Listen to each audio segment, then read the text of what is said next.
Guys, let's talk about last night's episode of Vampire Diaries, and wowza, there was a whole lot going on. So basically, the major storyline this episode was let's kill Silas so that we can bring Bonnie back. Do we really think that's going to happen? So let's get to it. So basically, Damon and Jeremy were off trying to get Silas to find this anchor. And in order for Silas to die, he needs to destroy the anchor so that he doesn't end up in purgatory and stuck in a world where he's not with the love of his life, who is Amora. So they're off trying to help Silas accomplish this mission. And right before he basically destroys the other side, that is when he plans to bring Bonnie back. And of course, he's a man of his word, so that is what he's going to do. And Jeremy and Bonnie are having all these lovely scenes, and she's basically like, listen, don't keep your hopes up. I'm not. And he's like, you need to believe. If you believe and I believe, then this is really going to happen. Do you believe? I don't believe. So anyways, Stefan is in a cabin with Tessa, and Tessa's, basically trying to convince Stefan that all this stuff is happening because, Silas needs to die and he needs to live a life of misery. Basically, Tessa is a bitter, bitter woman.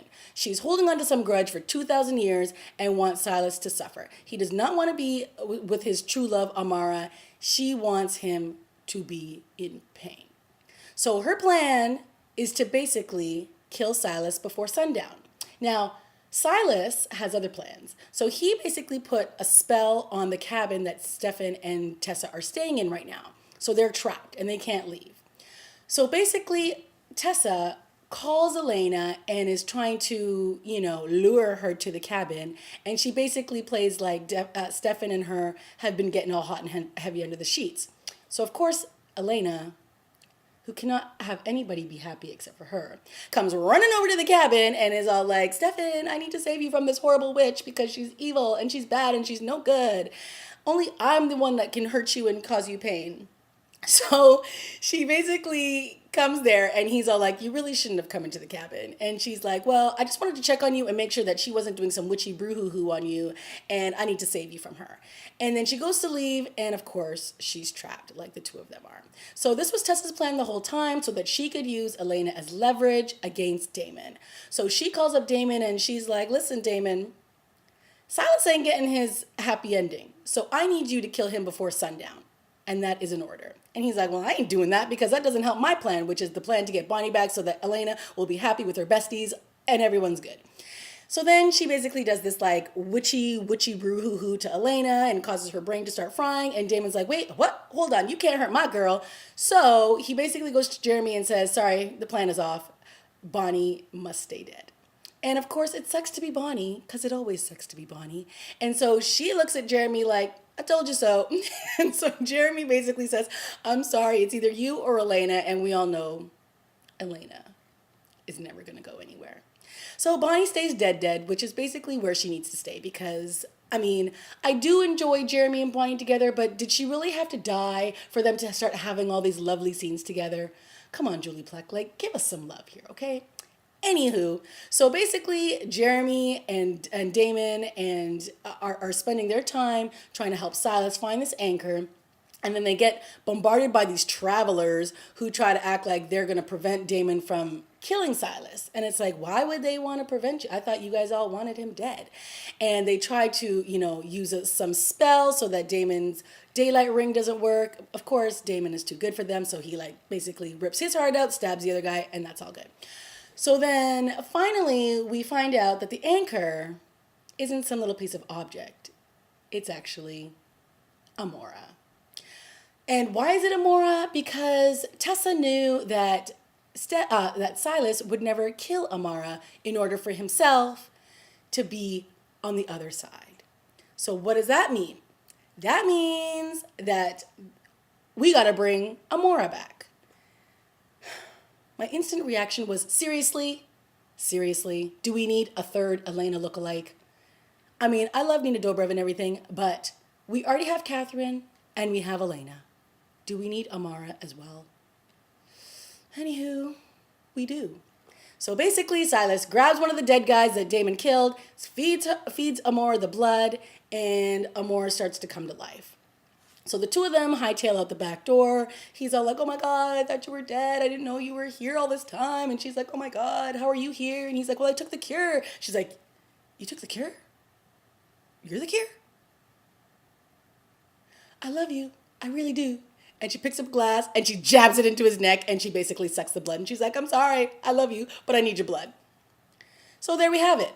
True love, maybe not so much. More like survival of the fittest. So Damon comes outside and our Amara's acting a little cuckoo for Cocoa Puffs, and she's hearing voices and she's acting all paranoid, and Damon's like, what's going on here? So basically Damon grabs her, he like throws her in the trunk of her car, and now it looks like the Scooby Gang is going to have to take care of Amora, who is a little loopy. So on the B storyline, we had Catherine and Caroline trying to find out exactly what the evil professor is all up to.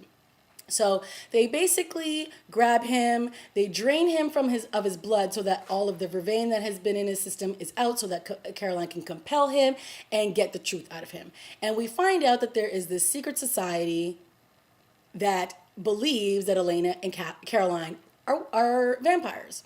And there's some big shindig tonight, and you know, the only way that we can really prove that they're not vampires is if they actually go. But how are you going to get in if you're a vampire? Because you have to be invited in. But Catherine is actually human. So Catherine goes to this secret society party, and she waltzes through the front door, and the host is like, that's Elena Gilbert, and she can come in my house, so I guess she's not a vampire after all. So Catherine's inside, she's shoving her face, she's eating down the food, and she bumps into Aaron, who is basically the rich guy that we met last week. And he's all like, hey, how you doing? And she's like, I don't know you. And then he's like, but we met yesterday. And so she's like, oh, right. So are you part of this secret society too? And he really has no clue what she's talking about. And I really don't think he knows, because he doesn't seem to really get on what she's talking about. So while they're having this lovely conversation, all of a sudden, her tooth falls out. A little embarrassing. So she freaks out and she basically hightails it out of there. And before Caroline leaves the professor, she basically compels him to tell all these people from the secret society that, listen, I was wrong. Elena and Caroline are not actually vampires. I think I just jumped the gun a little bit, and that's all. So when Catherine now comes back, she finds out, which we found out from the professor, sorry, I left that out, that there is a vampire that is part of the secret society named Augustine. And so who is this guy? We don't know. So Catherine comes prancing in, and she stole this video of this recorder that the professor had been talking into earlier. And he's talking about the blood cells and how they're like moving and rapidly, all this blah, blah, blah, scientific blah, blah, blah. And so she basically tells him that she knows that he's been studying the blood of Augustine, who is this vampire that nobody knows about. So he's all like, I don't know what you're talking about. And she's like, listen, the jig is up. We know. So now she wants to know more about this Augustine person as well. She goes to him to say, what's going on with me? So at the very beginning of the episode, Catherine was sitting at a diner and she was talking to this waitress, and the waitress says something about her hair and how she loves like her hair and how she's rocking this new hairstyle. And Catherine's like, oh, thanks. And then she looks at herself in this mirror and her hair is gray. A piece of her hair is gray. So she kind of freaks out. And now her tooth is falling out. So clearly something is up with Catherine. So last week when she basically died, after Silas took all of her blood, something bad happened. So she's got like this rapid dying syndrome going on. And so she needs help stat. So she's obviously enlisting the professor for some help. And hopefully he'll be able to help her out. If not, then we'll just be down to 2 Elenas. Doppelgangers, whatever you want to call them on the show. Anyway, guys, that is my review of the Vampire Diaries this week. I hope you enjoyed it, and I'll see you next time. Bye.